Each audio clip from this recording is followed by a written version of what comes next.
Hi hello welcome to IPL match day ముచ్చట్లు. ఈ రోజు నుంచి ఐపీఎల్ సీజన్ 19 స్టార్ట్ కాబోతుంది. మన తెలుగు రాజ్యం ఛానల్లో ప్రతి ఒక్క రోజు ప్రతి ఒక్క మ్యాచ్ కి అనాలిసిస్ అయితే చేయబోతున్నాము. అసలు మ్యాచ్లు ఎలా ఆడబోతున్నాయి, ప్రతి ఒక్క టీం ఎలా ఆడబోతుంది, ఏ ప్లేయర్ ఎలా ఆడబోతున్నారు అని మనతో మాట్లాడడానికి, మనకి అనాలిసిస్ చెప్పడానికి మన ముందు వెంకటరామయ్య గారు అయితే ఉన్నారు. నమస్తే సార్. నమస్తే సార్, ఈ రోజు నుంచి ఐపీఎల్ సీజన్ 19 స్టార్ట్ కాబోతుంది. ఫస్ట్ మ్యాచ్ వచ్చేసి ఎస్ఆర్హెచ్ వర్సెస్ ఆర్సీబీ. అవును మ్యాచ్ వచ్చేసి చిన్నస్వామి స్టేడియం లో జరుగుతుంది సార్. అవును అసలు మ్యాచ్ స్టాట్స్ ఎలా ఉండబోతున్నాయి సార్? ఏ టీం ఆ టీం స్టాట్స్ ఎలా ఉండబోతున్నాయి, ఎస్ఆర్హెచ్ స్టాట్స్ ఎలా ఉండబోతున్నాయి, ఆర్సీబీ స్టాట్స్ ఎలా ఉండబోతున్నాయి? ఎస్ అంటే మనం సాధారణంగా ఐపీఎల్ ఓపెనింగ్ మ్యాచ్ అనగానే చాలా వరకు కూడా ఆర్సీబీ వర్సెస్ ముంబై లేదా ఆర్సీబీ వర్సెస్ సిఎస్కే లేదా ముంబై వర్సెస్ సిఎస్కే ఇట్లా చూస్తూ ఉంటాం.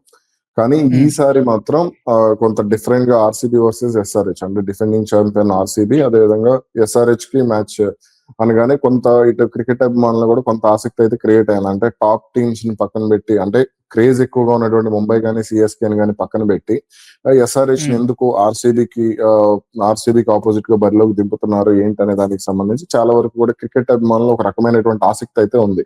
అయితే ఇక ఈ మ్యాచ్ కి సంబంధించి మనం చూసుకుంటే ప్రతి ఒక్కటి కూడా కొంత ఇంట్రెస్టింగ్ ఫ్యాక్టర్ గానే ఉండొచ్చు. ఎందుకు అని అంటే అటు టీమ్స్ కి సంబంధించి కానీ, లేదంటే ఇటు కొంత అంటే ఫ్రాంచైజీలకు సంబంధించి కానీ ఇవన్నీ కూడా కొంత డిఫరెంట్ గానే ఉండేటువంటి ఛాన్స్ ఉంది. ఇప్పుడు ఆర్సీబీ దాదాపుగా కొత్త యజమానిలోనే ఆడుతుందని చెప్పుకోవచ్చు. ఇక ఎస్ఆర్హెచ్ కి సంబంధించి కూడా అటు మేనేజ్మెంట్ విషయంలో ఎటువంటి మార్పులు లేకపోయినప్పటికీ కూడా కొంత ప్యాట్ కమిన్స్ రెగ్యులర్ కెప్టెన్ లేకపోవడం అనేది కొంత వాళ్ళకి సంబంధించి కొంత ఆందోళన కలిగించేటువంటి విషయంగా మనం చెప్పుకోవచ్చు. మీరు అడిగినట్లుగా ఈ మ్యాచ్ కి సంబంధించి అసలు ఎలా ఉండబోతుంది ఏంటనేది చూస్తే మాత్రం, అంటే రెండు జట్ల బలాబలాలు బ్యాటింగ్ పరంగా చూస్తే మాత్రం బలంగానే కనపడుతున్నాయి. కానీ బౌలింగ్ విషయానికి వస్తే మాత్రం రెండు జట్లు బలహీనంగా కనపడుతున్నాయి అనే విషయం అయితే కొంత అర్థమవుతుంది. ఎందుకంటే మనం ఫస్ట్ ఎస్ఆర్హెచ్ గురించి కనుక చూసుకుంటే సాధారణంగా రెగ్యులర్ కెప్టెన్ ప్యాట్ కమిన్స్ లేడు.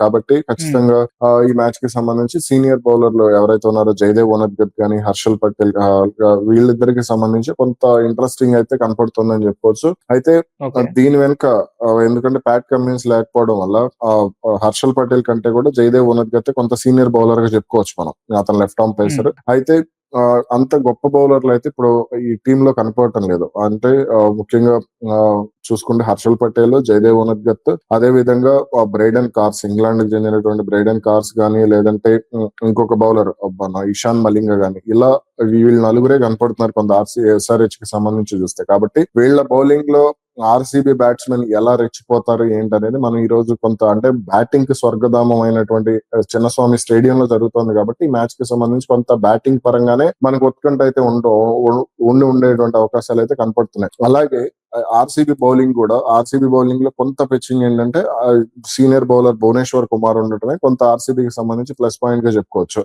అలాగే జాకబ్ డఫీ ఈ సీజన్ లో అతను జాష్ హేజిల్వుడ్ ఫస్ట్ మ్యాచ్ లో లేడు కాబట్టి జాకబ్ డఫీ దాదాపుగా ఐపీఎల్ అరంగేట్రం చేసేటువంటి అవకాశాలు కనపడుతున్నాయి. అతనితో పాటుగా యష్ దయాల్ అంటే సీనియర్ బౌలర్, అతను కూడా ఐపీఎల్ కి సంబంధించి కొంత మన సీనియర్ బౌలర్ గానే పరిగణించవచ్చు. యంగ్ బౌలర్ అయినప్పటికీ కూడా సీనియర్ బౌలర్, ఎందుకంటే గత 3-4 సీజన్ల నుంచి అతను ఆడుతున్నాడు కాబట్టి, 2-3 సీజన్ల నుంచి కాబట్టి మనం అతన్ని కూడా కొంత సీనియర్ బౌలర్ గానే దీనికి సంబంధించి మనం చూడొచ్చు. కాబట్టి ఇక్కడ ఈ మ్యాచ్ కి వచ్చేసరికి ఏంటి అని అంటే భువనేశ్వర్ కుమార్ కి తోడుగా ఎవరు కొత్త బంతిని పంచుకుంటారనేది ఇక్కడ కొంత ఆసక్తి రేపెట్టుంది. సో దాదాపుగా జాకబ్ డఫీనే కొత్త బంతిని పంచుకునేటువంటి అవకాశం ఉంది. అలాగే ఇక్కడ చూసుకుంటే మంగేష్ యాదవ్, ఇతని మీద కూడా అంచనాలు భారీగానే ఉండేటువంటి అవకాశం ఉంది. ఎందుకంటే ఫస్ట్ మ్యాచ్ ఇతను ఆడుతున్నాడు, డొమెస్టిక్ క్రికెట్ లో కూడా ఇతనికి చాలా మంచి రికార్డు ఉంది. కాబట్టి ఇతను ఆర్సీబీ యాజమాన్యం కావాలని కొంత పట్టుదలగానే కొనుగోలు చేసింది. మంగేష్ యాదవ్ కి సంబంధించి లెఫ్ట్ ఆర్మ్ పేసర్, అతను 23 ఏళ్ల బౌలర్, చాలా అతనికి సంబంధించి మంచి స్కిల్ఫుల్ బౌలర్ గా కూడా అతన్ని చెప్తూ ఉంటారు. అదే విధంగా ఇంకా మిగిలిన బౌలర్లు సుయష్ శర్మ గానీ వీళ్ళందరికీ సంబంధించి కొంత ఇంట్రెస్టింగ్ అయితే ఉండొచ్చు. అదే విధంగా మనం చూసుకుంటే ఆల్రౌండర్లు టిమ్ డేవిడ్, జాకబ్ బేతల్ తో గత 2 రోజుల నుంచి బౌలింగ్ చేయిస్తుంది ఆర్సీబీ యాజమాన్యం. గత ప్రాక్టీస్ సెషన్స్ వీడియోస్ చూస్తున్నా గానీ అతనికి కొంత బౌలింగ్ పరంగా స్పిన్ టైప్. సో అతనితో గత 2-3 రోజుల నుంచి కూడా వాళ్ళు బౌలింగ్ చేయిస్తున్నారు కాబట్టి కొంత అతనికి కూడా ప్రాధాన్యత ఉండేటువంటి అవకాశాలు ఉండొచ్చు బౌలింగ్ పరంగా అనేది కూడా కొంత అభిమానుల్లో అంచనాలు అయితే నెలకొన్నటువంటి పరిస్థితి. అలాగే ఈ మ్యాచ్ కి సంబంధించి వాళ్ళు రొమారియో షెఫర్డ్ ని ఖచ్చితంగా దీని బౌలింగ్ కి వాడుకునేటువంటి అవకాశం ఉంది. అయితే మనం గత సీజన్ లో కనుక చూసుకుంటే ఆ రొమారియో షెఫర్డ్ కొంత బౌలింగ్ పరంగా చూసుకుంటే కొంత ఫెయిల్ అవుతున్నాడు. అంటే అతను భారీగా పరుగులు ఇచ్చేయటం గానీ, అంటే డారెన్ బ్రావో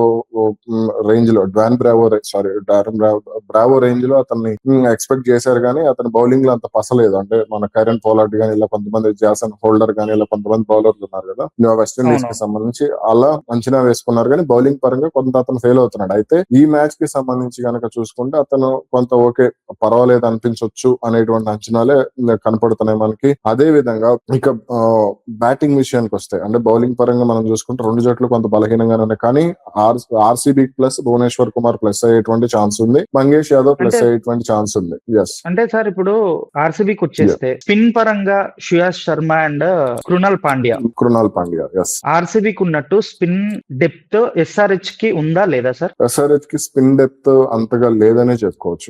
ఎందుకంటే మనం చూసుకునే వాళ్ళు స్పిన్, ఎందుకంటే ఆ ఎస్ఆర్హెచ్ ముందు నుంచి కూడా బౌలింగ్ పరంగా వాళ్ళంత ఫోకస్ పెట్టలేదు అనేటువంటి విమర్శలు అయితే కొంత కనపడుతున్నాయి. ముఖ్యంగా కీలకమైనటువంటి సమయాల్లో వికెట్లు తీసేటువంటి బౌలర్లు గానీ వీళ్ళ విషయంలో ఎస్ఆర్హెచ్ దృష్టి సారించలేదు అనేది అర్థమవుతుంది.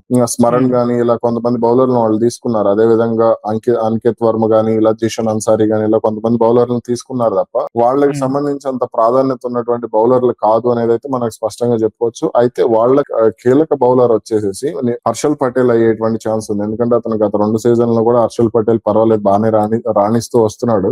కాకపోతే మరి ఈ సీజన్ కి సంబంధించి హర్షల్ పటేల్ అతను గతంలో ఆర్సీబీ కూడా అన్నట్టున్నాడు. ఆ సమయంలో కూడా కొంత ప్రభావం చూపించాడు కానీ అయితే గత ఏడాది కూడా కొంత అతని బౌలింగ్ బాగుంది. అయితే కొంత అంచనాలను అందుకోలేకపోతున్నాడు అనేది కూడా కొంత ఉన్నటువంటి కామెంట్. కాబట్టి ఈ సీజన్ కి సంబంధించి అంటే మనము లాస్ట్ టైం చూసుకున్నట్టయితే సార్ 2024 లో I think SRH first batting చేసి ఆర్సీబీకి టార్గెట్ ఇచ్చింది, 287 టార్గెట్ ఇచ్చింది. ఈ రోజు జరిగే మ్యాచ్ కూడా అంతే భారీ స్కోర్ ఉంటుందా సార్? ఖచ్చితంగా ఉండొచ్చు. ఎందుకు అని అంటే చిన్నస్వామి పిచ్ అనగానే మనకి బౌలింగ్ పరంగా బౌలింగ్ పరంగా కొంత డల్ ఉంటుంది ఆ పిచ్, కొంత బ్యాట్స్మెన్ కి అనుకూలంగా ఉండేటువంటి పిచ్చే ఉంటుంది. కాబట్టి నా అంచనాల ప్రకారం 240 నుంచి 270 వరకు స్కోర్ అయితే నమోదయ్యేటువంటి ఛాన్సెస్ కనపడుతున్నాయి. ఎందుకంటే మనం గతంలో చూసుకుంటే ఇదే పిచ్ మీద ఈ రోజు ఆడుతున్నటువంటి సెకండ్ పిచ్ ఇది. అంటే 5 పిచ్ లో 6 పిచ్ లో ఉంటాయి ఎస్ఆర్హెచ్ కి సంబంధించి. ఇది మిడిల్ పిచ్ దాదాపుగా. ఈ మిడిల్ పిచ్ కి సంబంధించి కొంత అంటే లాస్ట్ మ్యాచ్ కి అంటే 2025లో ఏదైతే ఫైనల్ మ్యాచ్ జరిగిందో ఆ తర్వాత 2025 తర్వాత ఇప్పుడు ఆడుతున్నారు. ఆ వివాదం తర్వాత కొంత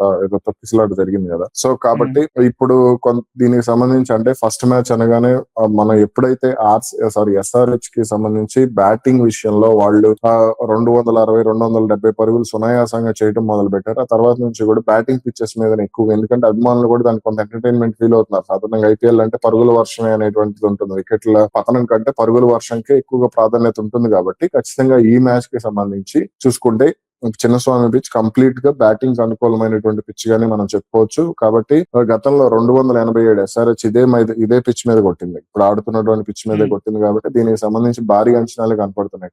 కాబట్టి మనకున్నటువంటి లెక్క ప్రకారం 240 నుంచి 270 వరకు స్కోర్ నమోదు అవ్వచ్చు. అయితే ఇక్కడ ఎస్ఆర్హెచ్ ఎంత ఎక్కువ పరుగులు చేసినప్పటికీ కూడా బౌలింగ్ బలహీనంగా ఉండటంతోనే, అదే విధంగా వాళ్ళకి ప్యాట్ కమిన్స్ దూరంగా ఉండటంతోనే వాళ్ళకి సంబంధించి బౌలింగ్ విషయంలో కొంత పస తగ్గింది. కాబట్టి ఇది ఆర్సీబీకి ప్లస్ అయ్యేటువంటి ఛాన్సెస్ కనపడుతున్నాయి అనేది నా ఒపీనియన్. ఎస్ఆర్హెచ్ లో గానీ ఆర్సీబీ లో గానీ ఈ రెండు టీంల మధ్య ఎవరిది పై చేయి కాబోతుంది ఈ రోజు? ఐ మీన్ ఎవరు విన్ కాబోతున్నారు అంటే మీ అనాలిసిస్ ప్రకారం? నా అనాలిసిస్ ప్రకారం చూస్తే నాకు ఆర్సీబీకే ఛాన్సెస్ ఎక్కువగా కనపడుతున్నాయి. ఎందుకంటే ఇక్కడ బౌలింగ్ పరంగా చూసుకుంటే నాకు ఆర్సీబీనే కొంత బలంగా కనపడుతుంది ఎస్ఆర్హెచ్ తో పోలిస్తే. కాబట్టి ఎస్ఆర్హెచ్ భారీగా పరుగులు చేసినప్పటికీ కూడా ఆ భారీగా పరుగులను అడ్డుకునే బౌలర్లు ఎస్ఆర్హెచ్ లో లేరు. కాబట్టి దీనికి సంబంధించి చూసుకుంటే ఆర్సీబీని ఈ రోజు దాదాపుగా విన్ అయ్యేటువంటి అవకాశాలు అయితే కనపడుతుంది. ఓకే అన్న, థ్యాంక్ యూ.